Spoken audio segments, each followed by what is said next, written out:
الحمدللہ رب العالمین والصلاة والسلام علی سید المرسلین وعلی آلہ وصحبہ اجمعین، اما بعد۔ عزیز طلبہ کرام، شرح معانی الآثار کے درس اول میں ہم نے حضرت امام طحاوی رحمۃ اللہ علیہ کے احوال پر مختصر گفت و شنید کی۔ آج کے اس درس ثانی میں ہم آپ کی اس عظیم الشان و جلیل المرتبت تصنیف شرح معانی الآثار کا مقام، کتب حدیث میں اس کا درجہ اور اس کی خصوصیات پر کلام کریں گے۔ تو آئیے دیکھتے ہیں حضرات علماء و محدثین نے طحاوی شریف سے متعلق کیا کہا ہے۔ نمبر 1، شارح بخاری علامہ عینی رحمۃ اللہ علیہ نے طحاوی شریف کو بہت سی کتب حدیث پر ترجیح دی ہیں۔ آپ فرماتے ہیں سنن ابو داود، جامع ترمذی اور سنن ابن ماجہ پر طحاوی کی ترجیح اس قدر واضح ہے کہ اس میں شک کوئی ناواقف ہی کر سکتا ہے، اور وجہ ترجیح یہ ہے کہ معرفت حدیث کے لیے جو بنیادی چیزیں ہیں وہ اس کتاب میں موجود ہیں، چنانچہ ناسخ و منسوخ کا امتیاز، وجوہ استنباط اور معارضات کی شکلیں اور دوسری اہم بحثیں اس کتاب میں مذکور ہیں۔ نمبر 2، علامہ ابن حزم ظاہری متشدد ہونے کے باوجود طحاوی کو ابو داود اور شامی کے درجے میں رکھتے ہیں اور موطا مالک پر ترجیح دیتے ہیں۔ نمبر 3، حضرت علامہ انور شاہ کشمیری رحمۃ اللہ علیہ فرماتے ہیں طحاوی شریف کا درجہ سنن ابو داود کے قریب قریب ہے، کیونکہ اس کے روات معروف ہیں گرچہ بعض متکلم فی ہیں۔ اس کے بعد جامع ترمذی کا درجہ آتا ہے، پھر اس کے بعد سنن ابن ماجہ کا درجہ ہے۔ الغرض شرح معانی الآثار صحاح ستہ میں سے صحیحین کے علاوہ کسی کتاب سے کم رتبہ ہرگز نہیں رکھتی۔ یہی وجہ ہے کہ یہ کتاب دور حدیث شریف کا جز ہے اور تمام مدارس اسلامیہ میں بڑے اہتمام کے ساتھ پڑھائی جاتی ہے۔ یہ الگ بات ہے کہ تنگی وقت کی وجہ سے اس کا اکثر حصہ پڑھا نہیں جاتا اور طلباء اس عظیم حصے سے استفادہ نہیں کر پاتے۔ بالخصوص امام طحاوی کی ان دلچسپ، قیمتی اور عجیب نظروں سے محروم رہ جاتے ہیں جن کو حضرت امام طحاوی رحمۃ اللہ علیہ نے مذہب حنفیت کی تائید میں بڑی جد و جہد، انتھک محنت و کوشش سے قائم فرمایا ہے۔ کتاب شرح معانی الآثار انتہائی اہم خصوصیات و امتیاز کی حامل ہے، جن میں سے بعض خصوصیات یہ ہیں۔ نمبر 1، یہ کتاب سنن میں سے ہے جس کو کتاب الطہارت سے لے کر فرائض تک ترتیب فقہ پر لکھا گیا ہے۔ نمبر 2، اس کتاب میں بہت سی ایسی حدیثیں موجود و مذکور ہیں جو دیگر کتب حدیث میں نہیں ہیں۔ نمبر 3، امام طحاوی رحمۃ اللہ علیہ نے اس کتاب میں ایک حدیث پاک کو مختلف طرق سے جمع فرمایا ہے، جس کی وجہ سے اس میں قوت آ جاتی ہے۔ نمبر 4، ائمہ جرح و تعدیل کے اقوال بھی آپ نقل کر دیتے ہیں۔ نمبر 5، روایات کے ظاہری تعارض پر ایسا عالمانہ، فاضلانہ اور محققانہ کلام فرماتے ہیں جس سے تعارض ختم ہو کر مذہب ابو حنیفہ کی خوب تائید ہوتی ہیں۔ نمبر 6، متعارض احادیث لا کر ناسخ و منسوخ کے درمیان امتیاز پیدا کر دیتے ہیں۔ نمبر 7، احادیث مبارکہ کی وضاحت و تشریح کے لیے حضرات صحابہ کرام رضوان اللہ تعالی علیہم اجمعین اور فقہائے عظام رحمہم اللہ کے اقوال بھی نقل کر دیتے ہیں۔ نمبر 8، دلائل احناف کے ساتھ دوسرے ائمہ کی دلائل بھی بیان کر دیتے ہیں۔ نمبر 9، اولاً احادیث پر بحث فرماتے ہیں، پھر نہایت محققانہ انداز میں اور فاضلانہ اسلوب میں نظر قائم کر کے کسی ایک جانب کو ترجیح دیتے ہیں۔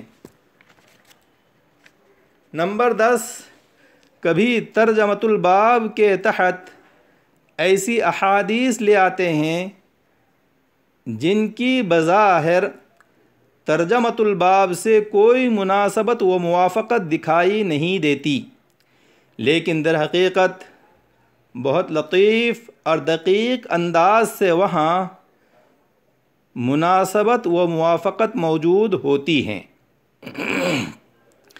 یہ تحاوی شریف کی 10 خصوصیات ہیں۔ عزیز طلبہ، اصحاب صحاح ستہ کے علم حدیث کی خدمات کی کوئی نظیر نہیں ملتی۔ سقى اللہ ثراهم وجعل الجنۃ مثواهم۔ علم حدیث کی خدمت میں ان کے مجاہدات و ریاضتوں، محنتوں اور کوششوں کو دل کی گہرائیوں سے سلام، لیکن اس کے باوجود احادیث و آثار کے ظاہری اور لفظی تعارض کو واسطہ بنا کر ملحدین و زائغین نے اہل اسلام کے درمیان الحاد و انحراف عن الدین کے لیے جو ہتھ کنڈے اور حربے اپنائے، ان کے استیصال اور بیخ کنی کے لیے امام مجتہد امام طحاوی رحمۃ اللہ علیہ نے شرح معانی الآثار تصنیف فرما کر جو دین کی خدمت فرمائی ہے، وہ اپنی مثال آپ ہے۔ عزیز طلبہ، آپ دور حدیث میں دیکھو گے کہ حدیث کے ہر کتاب کی اپنی ایک الگ خصوصیت ہے۔ مثلا بخاری شریف میں اس کے تراجم ابواب انتہائی اہم ہیں، جن میں حضرت امام بخاری رحمۃ اللہ علیہ کبھی تو اپنا اجتہاد پیش فرماتے ہیں اور کبھی کسی مجتہد پر رد فرماتے ہیں۔ اسی لیے کہا جاتا ہے فقہ البخاری فی تراجمہ۔ امام ترمذی اپنی کتاب ترمذی شریف میں جہاں بیان مذاہب کا اہتمام فرماتے ہیں، وہیں قال ابو عیسیٰ کہہ کر حدیث کی صحت و ضعف کا حکم لگا کر اس کا درجہ متعین کر دیتے ہیں۔ امام ابو داؤد رحمۃ اللہ علیہ اپنی کتاب ابو داؤد شریف میں رجال سند اور سند پر کلام کرتے ہیں۔ طحاوی شریف کی خصوصیت یہ ہے کہ حضرت امام طحاوی رحمۃ اللہ علیہ مسئلہ فقہیہ کو عنوان بنا کر اس کے تحت موافق و مخالف، دونوں طرح کی احادیث و آثار کو ذکر فرماتے ہیں، پھر جو قول ان کے نزدیک راجح ہوتا ہے اس کو ثابت کرنے کے لیے مخالف احادیث کا جواب دیتے ہیں اور قول راجح کی تائید میں اپنی نظر پیش فرماتے ہیں، یعنی معقولی انداز میں قول راجح کا محقق ہونا ثابت کرتے ہیں۔ طحاوی شریف میں حضرت امام طحاوی کی نظریں بڑی اہم شمار ہوتی ہیں۔ یہی وجہ ہے کہ مدارس کی دنیا میں اس کتاب کو پڑھتے پڑھاتے وقت اساتذہ و طلباء کی تمام تر توجہ اسی پر ہوتی ہیں اور اس کو حل کرنے، سمجھنے اور سمجھانے میں زیادہ تر وقت صرف ہوتا ہے۔ آئیے نظر طحاوی کی حقیقت پر کچھ نظر ڈالتے ہیں۔ نظر طحاوی کی حقیقت عزیزو یہ ہے کہ امام طحاوی نے اپنی نظر سے اس بات کو ثابت کرنے کی کوشش فرمائی ہے کہ شریعت کا ہر جزئیہ اپنے نوعی اصول و علل پر، پھر اس کے اوپر جنس معروف و منکر، پھر فوقانی جنس اللہ تعالیٰ کی کوئی صفت، پھر جنس الاجناس عدل، اور اس کے اوپر علم محیط سے گزرتا ہوا ذات واجب الوجود سے مربوط ہیں۔ امام طحاوی کے نظر کی حقیقت یہ ہے کہ آپ نے اس بات کو ثابت کرنے کی کوشش فرمائی ہے کہ شریعت کا ہر جزئیہ اپنے نوعی اصول و علل، پھر اس کے اوپر جنس معروف و منکر، پھر فوقانی جنس اللہ تعالیٰ کی کوئی صفت، پھر جنس الاجناس عدل، اور اس کے اوپر علم محیط سے گزرتا ہوا ذات واجب الوجود سے مربوط ہے۔ امام طحاوی کی نظر اسی ارتباط کی وضاحت کرتی ہے، جس میں آپ نے مختلفی مسئلے کو کسی نہ کسی علت، اصول یا قاعدہ کلیہ کے تحت داخل کر کے اس کے بالائی و فوقانی جنس کے ساتھ مربوط کر دیا، جس سے اس مختلفی مسئلے کا حکم آسانی سے نکل آتا ہے۔ اس ارتباط کو معلوم کرنا ہی در حقیقت تفقہ فی الدین ہے۔ محض مسائل کو یاد کرنا یہ حفظ مسائل ہے، تفقہ فی الدین نہیں ہے۔ آئیے ہم اس ارتباط کو ایک مثال سے سمجھتے ہیں۔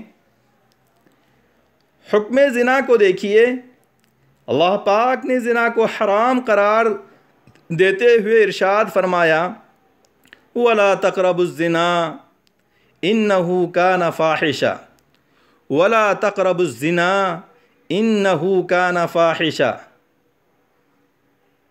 تم زنا کے قریب بھی مت جاؤ کیونکہ وہ فحش ہیں۔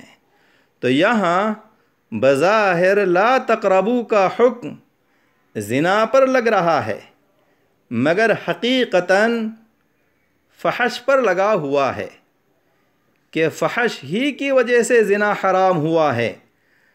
اگر اس میں فحش و بے حیائی کی صفت نہ ہوتی تو زنا حرام نہ ہوتا۔ پس حکم کی شکل یوں ہوگی، الزنا فحش والفحش حرام فالزنا حرام۔ الزنا فحش والفحش حرام فالزنا حرام۔ زنا فحش ہے اور فحش حرام ہے، پس زنا حرام ہے۔ تو اصل میں جن سے فحش حرام نکل آئی، اس کی وجہ سے زنا کا جزئیہ حرام بن گیا، جس کا ثمرہ یہ ہوگا کہ فحش کی علت کلیہ جن جن افعال میں پائی جائے گی وہ افعال حرام ہوں گے۔ پھر فحش کے حرام ہونے کی بھی ایک خاص علت ہیں، فحش کے حرام ہونے کی بھی ایک خاص علت ہے جس کی وجہ سے فحش میں حرمت آئی ہے، اور وہ ہے اللہ پاک کی صفت حیا۔ ان اللہ حی، اللہ پاک با حیا ہے۔ اب صفت خداوندی حیا کا فطری تقاضا یہ ہے کہ اس کے بندوں میں فحش نمایاں نہ ہو۔ امید ہے کہ آپ نے اس مثال سے نظر تحاوی کی حقیقت، یعنی شریعت کے ہر جزئیے کو، اس کے نوعی اصول و علل، پھر اس کے اوپر والے جنس معروف و منکر، پھر فوقانی جنس اللہ تعالیٰ کی کوئی صفت، پھر جنس الاجناس عدل، اور اس کے اوپر علم محیط سے گزرتا ہوا ذات واجب الوجود سے مربوط ہو جانا سمجھ لیا ہوگا۔ آج کے اس درس میں انہی باتوں پر اکتفا کرتا ہوں۔ والسلام علیکم ورحمۃ اللہ وبرکاتہ۔